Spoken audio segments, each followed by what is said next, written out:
दिल के अमराज यानी हार्ट एलिमेंट्स, हार्ट अटैक को लेकर बहुत सारी खबरें जम्मू कश्मीर के अलग अलग इलाकों से सामने आ रही हैं।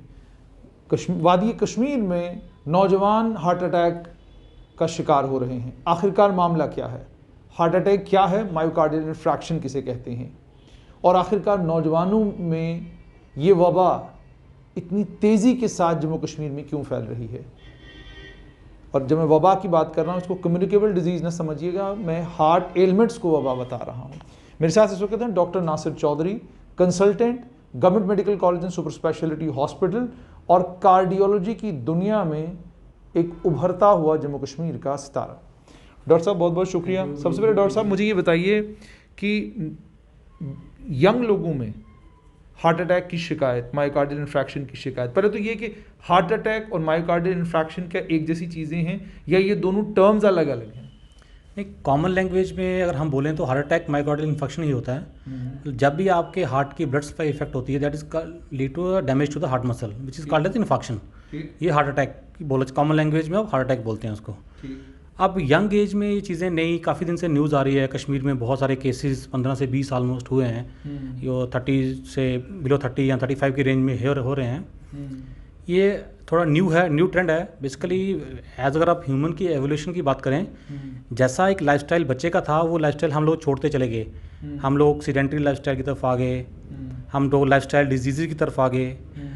पिछले ज़माने में लोगों को इन्फेक्शन ज़्यादा थी, ट्यूबरकुलोसिस ज़्यादा था। अब चीज़ें हट के वहाँ से नॉन कम्युनिकेबल में आ रही हैं because of hypertension, diabetes, stress level, आपका खाने का इंटेक बहुत ज़्यादा है, आप इतना यूटिलाइज नहीं करते इतना आप खाते हो, और साइकोसोशल स्ट्रेस और एक्सट्रीम विंटर हार्श टेम्परेचर में ब्लड की विस्कोसिटी ज़्यादा होती है, आपके हार्ट को ज़्यादा काम करना पड़ता है, तो आपके फ्लक्चुएशन इन बीपी ज़्यादा रहती हैं। आप घर में यूजली बैठे रहते हैं, यू टेंड टू ईट मोर। आपका intake very high protein, very high intake of red meat, carbohydrates का इंटेक, स्वीटनर्स का इंटेक बहुत ज़्यादा बढ़ता जा रहा है। एंड सबसे इंपॉर्टेंट चीज़ जो कश्मीर में जो मैंने नोट किया, बिकॉज मैं MBBS श्रीनगर से पास आउट हूँ, GMC, MD फ्रॉम शेर Kashmir institute of medical sciences. मैंने स्मोकिंग वहाँ इतनी प्रेवलेंट देखी है कि almost I think around 70 to 80% लोग जो है वो स्मोक कर रहे हैं इस टाइम मेल्स में, और वो एक ट्रेंड बनता जा रहा है। मतलब मेल्स घर के स्मोक कर रहे हैं, वो बच्चे भी वही चीज़ से फील कर रहे हैं, उनको कोई रोकने के लिए कि उनके पास है नहीं ऑप्शंस, और वो बहाना दे रहे हैं जी स्ट्रेस है, ये है वो है। और smoking they use to smoke 2 to 3 packs per day, जो मैंने हॉस्टल लाइफ में खुद देखा, इवन इन डॉक्टर्स। और आप देखिए ऊपर वाले का एक ऐसा मैकेनिज्म है, आपकी ब्लड हार्ट की जो ब्लड सप्लाई है वो उसके लिए सब कुछ है, क्योंकि उसको खुराक चाहिए जो पूरा दिन काम कर रहा है। उसकी ब्लड सप्लाई के अंदर एक ऑलमाइटी ने एक ऐसा मैकेनिज्म सेट किया है कि उसके अंदर एक लेयर होती है, इसको हम एंडोथेलियम बोलते हैं, जिसके अंदर ब्लड सारी ज़िंदगी चलता है लेकिन कभी क्लॉट नहीं होता। अगर वो एंडोथेलियम आपकी डैमेज होती है तो वो डैमेज जो है उसकी वजह से आपका क्लॉट बनने के चांसेस, जिसको हम एथेरोमा बोलते हैं, वो बढ़ जाते हैं। अब डैमेज होने का जो रीज़न है वो सबसे इंपॉर्टेंट स्मोकिंग, जो मैं बोलूँगा स्मोकिंग है। आपके जो एक लार्जेस्ट एक स्टडी हुई थी, इंटर हार्ट स्टडी, जिसमें India was a part of that study. उस स्टडी के अकॉर्डिंगली 9 रिस्क फैक्टर्स जो थे वो स्टडी किए थे, जिनमें almost 90% association was found because of these risk factors, जिनमें आपका हाई ब्लड शुगर, हाइपरटेंशन, आपका साइकोसोशल स्ट्रेस, आपका सीडेंटरी लाइफस्टाइल, ओबेसिटी। यहाँ पर आपको रोक कर आपसे जानना चाहूँगा कि जैसे आपने स्ट्रेस और ये तमाम चीज़ें कही, बहुत सारे नौजवान ऐसे हैं, बहुत एक्सरसाइज कर रहे हैं, जिम जा रहे हैं, क्रिकेट के फील्ड में आपको मिलेंगे, हॉकी के फील्ड में आपको मिलेंगे, लेकिन उन्हें भी मायोकार्डियल इन्फ्रैक्शन हो रहा है, वो भी आपको हॉस्पिटल में मिलते हैं। उसका क्या कारण है? क्या इसमें जेनेटिक्स का भी कोई रोल है, या सारे का सारा रोल जो है आपका स्ट्रेस लेवल का है और आपकी सीडेंटरी लाइफस्टाइल और आपके फूड हैबिट्स हैं? देखो, बहुत अच्छा क्वेश्चन किया आपने। ये जो यंग एज में हम देख रहे हैं, स्पोर्ट्स पर्सन्स में देख रहे हैं, recently Sourav Ganguly had massive heart attack, इन सब का रीज़न जो है, हम उसकी एक्टिविटी लेवल को तो दोष नहीं दे सकते। हाँ, डेफिनेटली कुछ फैक्टर ऐसे हैं जो मॉडिफाइबल हैं, कुछ नॉन मॉडिफाइबल हैं। जैसे आपकी age is non modifiable thing, आपका जेनेटिक मेकअप जो है, आपकी किसी के फादर डायबिटिक हैं, किसी के मदर हाइपरटेंसिव हैं, उनमें जो रिस्क नॉर्मल हम देखते हैं अर्बन एरियाज़ में अराउंड 10% है, रूरल एरिया में 7% है। बट अगर आपके घर में 1 या 2 पेरेंट्स अगर आप डायबिटिक या हाइपरटेंसिव हैं, या उनमें हार्ट की प्रॉब्लम जो है 50 की एज के नीचे होती है, तो आपका रिस्क ऑलमोस्ट डबल होता है। और कुछ आपका हो गया रेस, आपकी जैसे ब्लैक्स में बहुत ज़्यादा पाया जाता है, जेंडर मेल्स में हार्ट की प्रॉब्लम ज़्यादा रहती है, पोस्ट मीनोपॉजल स्टेज में तो ऑलमोस्ट सिमिलर होती है। और फिर आपकी यही जो रिस्क फैक्टर्स मैंने बताया कि जेनेटिक टेंडेंसी जो है वो रहती है डेफिनेटली हार्ट अटैक्स की, और फिर हार्श टेम्परेचर्स जो है वो डेफिनेटली रोल प्ले करते हैं। वो जो मॉडिफाइबल रिस्क फैक्टर्स हैं दे कम इनटू प्ले। अगर आपका ये सब जेनेटिक मैकअप ऐसा है कि आप प्री डिस्पोज्ड हो इन चीज़ों से, तो definitely you are at high risk. मुझे ये बताएं, कश्मीर के लोगों का जो ईटिंग हैबिट है, क्या आपको लगता है कि कश्मीर के लोगों के ईटिंग हैबिट में और जम्मू के लोगों की ईटिंग हैबिट में क्या फ़र्क आप महसूस करते हैं? और आप एज अ कार्डियोलॉजिस्ट क्या कहेंगे कि क्या कश्मीर में रिस्क ज़्यादा है हार्ट प्रॉब्लम का या जम्मू में रिस्क ज़्यादा है हार्ट प्रॉब्लम का? देखिए, मैं कश्मीर में रहा, मैंने नोट किया कि कश्मीर की डाइटरी लाइफस्टाइल जो है वो बिल्कुल जम्मू से मुख्तलिफ है। वहाँ का जो इंटेक है साल्ट का बहुत ज़्यादा है। नमकीन चाय दिन में 3-4 कप तो नॉर्मल चीज़ है वहाँ पे। उसके बाद आप सिटिंग हैबिट्स बहुत ज़्यादा हैं। एक्सट्रीम टेम्परेचर विंटर इटसेल्फ जो है they predispose person to a depression also, वो चीज़ें ज़्यादा हैं। आप you tend to eat more. फिर उनका रेड मीट खाने का इंटेक बहुत ज़्यादा है, स्पाइसेस बहुत ज़्यादा खाते हैं, एवरवाल स्मोकिंग बड़ी प्रेवलेंट है। तो ये एक काफ़ी कॉमनली अगर आप देखो, कोरिया के बाद सबसे ज़्यादा पेसमेकर कश्मीर में लगते हैं। उसका रीज़न यही है कि आपका हार्ट डिजीज़ का जो चांस है वो वैली में ज़्यादा because of all this risk factors. ठीक। अगर आप स्ट्रोक की बात करें, जस्ट मैं बोलूँगा, स्ट्रोक दुनिया में जो है क्लॉट वाले स्ट्रोक जिसको हम इस्कीमिक स्ट्रोक बोलते हैं, वो अराउंड मेजॉरिटी वही है। एंड हेमरेजिक स्ट्रोक जो नस फटने के कारण होता है 20% है, लेकिन कश्मीर में उल्टा है बिकॉज ऑफ हाइपरटेंशन। क्योंकि वहाँ पे बीपी एवरेज दिनों में आप चेक करो 200-210 जो है नॉर्मल लोगों का जाता है बीपी। इवन उनको आइडिया भी नहीं होता कि हमारा बीपी इतना हाई है। अच्छा। तो कश्मीर में strokes, haemorrhagic strokes are very prevalent, heart disease are very prevalent. Jammu को लेकर क्या कहेंगे आप? जो जम्मू के लोगों का खाने डाइटरी जो उनका लाइफस्टाइल है, उसको लेकर क्या आप कहेंगे? क्या इसमें भी कुछ सावधानियां बरतने की जरूरत है? इसलिए जम्मू कश्मीर कर रहा हूँ क्योंकि कश्मीर में मीट बहुत ज़्यादा कंज्यूम किया जाता है। कंपैरेटिवली जम्मू में माना जाता है कंजम्पशन कम है, माना जाता है, फैक्चुअली है या नहीं है, बट माना जाता है कंजम्पशन कम है। तो आपको जम्मू में क्या देखने को मिल रहा है? जो आपके पास जम्मू में भी तो बहुत बड़ी तादाद में हार्ट के पेशेंट आ रहे हैं, किस एज ग्रुप में जम्मू में ज़्यादा पेशेंट आपके पास आ रहा है और क्या कारण है जम्मू में? जम्मू में जो एज ग्रुप ज़्यादा है 50 अबव 50 ही ज़्यादा लोग आ रहे हैं। बट अभी विंटर में कोई यंग केसेस भी हमने देखे 30s, 28, 25 इस एज में भी काफ़ी लोग देखने को मिल रहे हैं। मुझे रीज़न लगता है इस सब चीज़ों का कि एक तो स्मोकिंग तो है ही है, स्मोकिंग के साथ साथ आपका जंक फूड्स का इंटेक जो है काफ़ी बढ़ता जा रहा है। हाई कैलोरी डाइट, स्वीटनर्स, जो भी चीज़ आपको पसंद है आपको कम करना पड़ेगा, अदरवाइज हार्ट अटैक का रिस्क कभी कम नहीं होगा। फिर उसके बाद आप आजकल ड्रग्स का बड़ा जो है प्रेवलेंट है। मैं देख रहा हूँ JNK में काफ़ी सारे लड़के जो हैं they used to take multiple injections. उसकी वजह से पर कोविड स्टेट की वजह से लोगों के अंदर स्ट्रेस लेवल कम हो गया, एक्टिविटी कम हो गई, आपके जिम जाना कम हो गए। आप एक पैंडेमिक को अवॉइड करने से सेडेंटरी लाइफस्टाइल की तरफ ज़्यादा आ गए, घर में रुके रहना, तो वो प्रॉपर टाइम पे कंसल्टेशंस नहीं हो रही हैं लोगों की, उस वजह से भी हार्ट डिजीज़ का जो है वो ज़्यादा मुझे लगता है कि बढ़ा है इन दिनों में। लगभग ऑन एन एवरेज कितने पेशेंट जो है हार्ट अटैक के पेशेंट इस वक्त आप government medical college super speciality hospital में देख रहे हैं? सर हमारे ऑलमोस्ट कार्डियोलॉजी में 60 अराउंड बेड्स हैं, जो मुझे लगता है हम मोस्ट ऑफ टाइम जो फुल रहते हैं, रादर हमें दूसरे डिपार्टमेंट्स के कुछ बेड्स भी लेने पड़ रहे हैं।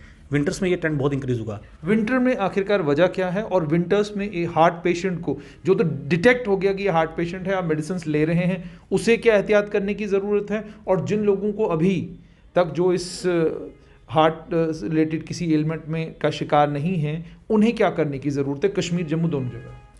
देखिए, अगर जो लोग पहले हार्ट डिजीज़ के पेशेंट हैं तो उनको हम ये बोलेंगे कि विंटर में बीपी की फ्लक्चुएशन बहुत ज़्यादा रहती है। आप अपनी जो मेडिसिन हैं, अगर आपको कोई चलने में सांस नहीं फूल रहा है, आप 10-15 मिनट चलने में कोई डिस्कम्फर्ट फील नहीं कर रहे हो, आपको चेस्ट हैवीनेस नहीं होती, आपको रात को उठ के लेट के उठना नहीं पड़ता सांस की वजह से, रात को सोए हुए घबराहट नहीं होती या पैल्पिटेशन फील नहीं करते आप, तो आप continue with the same medicines. But अगर आपको लगता है कि आपका ये पैटर्न जो है फॉर सम डेज चेंज हुआ है, आपको चलने पे एक्सेसिव फटीग है या आपको चलने पे सांस फूल रहा है मोर देन यूजुअल आपके काउंटर पार्ट से, यहाँ एक मंजिल चढ़ने पे आपको डिस्कम्फर्ट हो रहा है, जहाँ चेस्ट हैवीनेस फील कर रहे हो आप, और उसके साथ आपको चलने पे पैल्पिटेशन बढ़ रही हैं, तो आप you need to consult a doctor immediately, ताकि आपकी दवाइयों को एडजस्ट किया जा सके, आपको देखा जा सके कि कहीं पेशेंट हार्ट फेलियर की तरफ तो नहीं जा रहा है, इसके हार्ट की पंपिंग कैसी हो सकती है, इनका बीपी कंट्रोल्ड है या नहीं है, ये सब चीज़ें हमें करनी पड़ेंगी। अच्छा, तो इसीलिए इसी तरीके से कश्मीर के बारे में जानना चाहूँगा। बर्फ़बारी है, आप बाहर नहीं निकलते, अब घर के अंदर ही आपको रहना आपकी मजबूरी है, तो उनके लिए क्या सजेस्ट करेंगे आप? वो किस तरीके से, पेरेंट्स को क्या कुछ करने की ज़रूरत है, अपने बच्चों को लेकर उनको किन किन एहतियातों को बरतने की ज़रूरत है, ताकि कम से कम इस ट्रेंड को रिवर्स किया जाए कि नौजवान जो हैं वो हार्ट अटैक का शिकार हो रहे हैं? देखिए कश्मीर में बर्फ़बारी के कारण लोग ज़्यादा मूव नहीं कर पा रहे हैं आउट, लेकिन आप एक चीज़ कर सकते हैं कि घर में ही आप कुछ ना कुछ एक्सरसाइज का तरीका निकालिए। देखो नॉर्मल AHA गाइडलाइंस ये बोलती हैं कि आपका मिनिमम 30 मिनट्स की एक्सरसाइज जो है इज़ एज इम्पॉर्टेंट जैसे पेट के लिए आपका डाइट खाना है। उसमें से 5 मिनट आप पहले वार्म अप कीजिए, 5 मिनट कूल डाउन कीजिए, 30 minutes of exercise and it should be isotonic exercise. मतलब आप स्किपिंग कर रहे हो घर पे, आप फ्यू स्टेप्स घर पे चढ़ लेते हो, एक ही रूम के अराउंड अगर आप 30 मिनट चक्कर लगा लेते हो और आपको लगता है कि मैं उतना अचीव कर पा रहा हूँ कि मेरे को एक सांस फूल रहा है चलने में, एक लेवल इतनी स्पीड से आप चल रहे हो घर पे, जहाँ 2-3 बार स्टेप्स नीचे अप डाउन कर रहे हो, तो आपकी एक्सरसाइज जो है वो ऑलमोस्ट कंप्लीट हो जाती है। और वो ओवरऑल अगर आप बोलते हैं कि एक्सरसाइज 2 टाइप की हैं, एक is high intensity exercise, another is moderate intensity. Moderate intensity exercise वो होती हैं जिनमें आप अपना हार्ट रेट जो है 50 to 70% इंक्रीज़ कर सकते हो, और हाई इंटेंसिटी है जिनमें आपका हार्ट रेट 70 to 80% होता है टारगेट हार्ट रेट, जो कि 220 माइनस एज होता है। मतलब यूआर 40, आपका 220 माइनस 40 180 तक आप जा सकते हो। उसका अगर आप 50 to 70% अचीव कर लेते हो घर पे एक्सरसाइज करके, स्किपिंग करके या फ्यू स्टेप्स अप डाउन करके, और 150 मिनट से वीक और 30 minutes per day, at least 5 times a day, ये तो मिनिमम आपको करना है इंश्योर, क्योंकि because heart is a muscle, it needs exercise. अच्छा, आपको कंटिन्यू उसको मोशन में रखना है, अपने हार्ट को टोन करना है, जैसे एथलीट्स ने अपने हार्ट को टोन किया होता है। अच्छा, मुझे एक चीज़ और बताएं डॉक्टर साहब, बिल्कुल आखिर में आपसे ये जानना चाहूँगा कि कौन कौन सी ऐसी एडवांसमेंट्स कार्डियोलॉजी को लेकर आ चुकी हैं जिन एडवांसमेंट्स की वजह से ये माना जा सकता है कि अब कॉम्प्लेक्स से कॉम्प्लेक्स सिचुएशन में भी अब हॉस्पिटल अगर पहुंचते हैं तो आपकी जान बचाई जा सकती है। जी, मुझे लगता है कि आप कार्डियोलॉजी सबसे ज़्यादा जो है इवॉल्विंग फील्ड है अगर वर्ल्ड वाइड आप देखो, क्योंकि max this disease mainly link to the cream of the society. High class लोगों की डिजीज़ है ज़्यादातर लोगों में, स्ट्रेस लेवल की वजह से, और उस वजह से अमेरिका हो या वर्ल्ड की कोई भी कंट्रीज़ हो, इसमें बहुत ज़्यादा इवॉल्वमेंट आई है ओवर द टाइम। पहले कॉन्सेप्ट था कि आप मेडिसिन पे रखो, सिम्टम नहीं होते थे, लोग दवाई खाई, एस्पिरिन खाई, कभी छोड़ दी। आजकल आपके लिमिटेड टेस्ट हैं, आप एको करते हो, आप ECG करते हो, आप TMT करते हो, या कोरोनरी एंजियोग्राफी करके सीधा आपकी वेसल्स ही देख लेते हो हार्ट की। तो उस एडवांसमेंट की वजह से आपके हार्ट अटैक ज़्यादा पिक हो रहे हैं। शायद यही रीज़न है कि आजकल हार्ट अटैक का नंबर हम बड़ा ऑफनली सुनने को मिल रहा है, क्योंकि अब डायग्नोसिस बहुत ज़्यादा होता जा रहा है। हम ये मानते हैं कि 90% जो सडन डेथ्स होती हैं वो कार्डिक होती है, but previously people used to die at home, तो उनका कुछ आइडिया नहीं होता था कि किस काज से मरे हैं, लोगों को समझ भी नहीं आती थी। अब वही पेशेंट हॉस्पिटलाइज हो रहे हैं और वहाँ उनका डायग्नोसिस भी हो पा रहा है और कंफर्म हो रहा है कि हाँ भाई इसको हार्ट की एलिमेंट थी। अच्छा, बिल्कुल डॉक्टर साहब, आखिर मुझे ये बताएं, सभी लोगों के लिए कौन से ऐसे सिम्टम्स हैं जिन सिम्टम्स का आपको ध्यान रखना है, बच्चे में भी, नौजवान में भी, बूढ़े में भी, सब में इन सिम्टम्स का ध्यान रखना कि अगर ये सिम्टम्स हैं तो आपको घर में टाइम वेस्ट नहीं करना, गैस की टिक्की में वक्त ज़ाया नहीं करना, गैस आप फ़ौरन जाके जो हैं गैस का इंजेक्शन लगवा के आते हैं, ठीक है, इन सब चीज़ों में आपने वक्त ज़ाया नहीं करना, आपने अस्पताल पहुंचना है। जी, देखिए, और गैस से मेरी मुराद एसिडिटी है, कोई गैस का सिलेंडर ना समझ ले।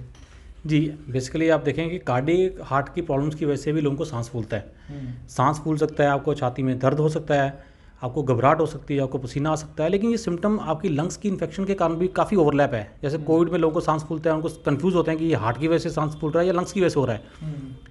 हार्ट का जो सांस है वो टिपिकल थोड़ा सा वेरी करता है, उसमें आपको एब्सेंस ऑफ कफ, खांसी जो है बड़ी रेयरली होती है, आपको बलगम वगैरह की प्रोडक्शन, स्पूटम जिसको हम बोलते हैं, वो प्रोडक्शन बहुत कम होती है। और हार्ट का जो सांस है वो यूजुअली रात में, और आप लेटे हो 2-3 घंटे के बाद आपको डिस्कम्फर्ट होगा, रात को आप उठ के बैठ जाएंगे, आप एकदम से ताज़ी विंडो खोलेंगे या ताज़ी हवा लेंगे, तब आपको आराम लगेगा और यानी आपकी रात जो है आराम से गुजर जाएगी। यहाँ इसके साथ आपको पैरों में स्वेलिंग हो सकती है। यहाँ जो चेस्ट पेन आपको है वो टिपिकल क्रिसेंडो पैटर्न है, आपकी पेन बढ़ रही है, उसके साथ आपको पसीना भी बहुत ज़्यादा आ रहा है, और आपको चोकिंग फील हो रही है कि समबडी जैसे मेरे को चेस्ट के ऊपर कोई बैठ गया, I am not able to breathe. और ऐसी कंडीशन में अगर आपके अंडरलाइंग रिस्क फैक्टर्स हैं, लाइक आप हाइपरटेंसिव हो, आपकी एज 40 के अराउंड है, डायबिटिक है, फैमिली हिस्ट्री है, तो आपको इमीडिएटली रश करना है। डोंट वेस्ट टाइम की ये कोई गैस्ट्राइटिस है या कुछ ऐसा है। और कई बार अगर ओवरलैप है, यंग एज है, पेशेंट को लग रहा है कि मुझे गैस्ट्राइटिस की पॉसिबिलिटी ज़्यादा है, आप पेंटॉप वगैरह की दवाई ले सकते हैं गैस के लिए। अगर लगता है आपको 1-2 मेडिसिन के साथ मुझे फ़र्क नहीं पड़ रहा है, immediately rush to hospital, get an ECG done, क्योंकि बहुत सारे हार्ट अटैक जो है वो डिफरेंट सिम्टम के साथ होते हैं। इवन बुक्स तो ये कहते हैं कि 20% heart attacks are usually silent, especially in diabetics और फीमेल्स। आपको पता ही नहीं चलता, आपको कोई साइन सिम्टम ही नहीं होता, आप फर्स्ट टाइम प्रेजेंट करते हो एज ए हार्ट फेलियर। जब मोस्टली पेशेंट आते हैं, मैं यहाँ देखता हूँ कई बार डायग्नोज करते हैं, पेशेंट ऑलरेडी ब्लॉटेड होते हैं, हार्ट फेलियर में होते हैं, पैर में सूजन हो रहा होता है, रात को लेट नहीं पाते और उनको याद भी नहीं होता कि हमें कभी ऐसी एलिमेंट हुई है। अच्छा, और स्पेशली डायबिटिक्स में तो बड़ा कॉमनली देखा गया है। बहुत बहुत शुक्रिया। तो ये थे डॉक्टर नासिर चौधरी, आपने साफ तौर पे सुन लिया कि हार्ट को लेकर, दिल को लेकर आपको बहुत एहतियात बरतने की ज़रूरत है, और जिन सिम्टम्स का इन्होंने इशारा किया उन पर ध्यान रखिए, और अगर आपको ये सिम्टम्स आते हैं तो फ़ौरन हॉस्पिटल पहुंचिए।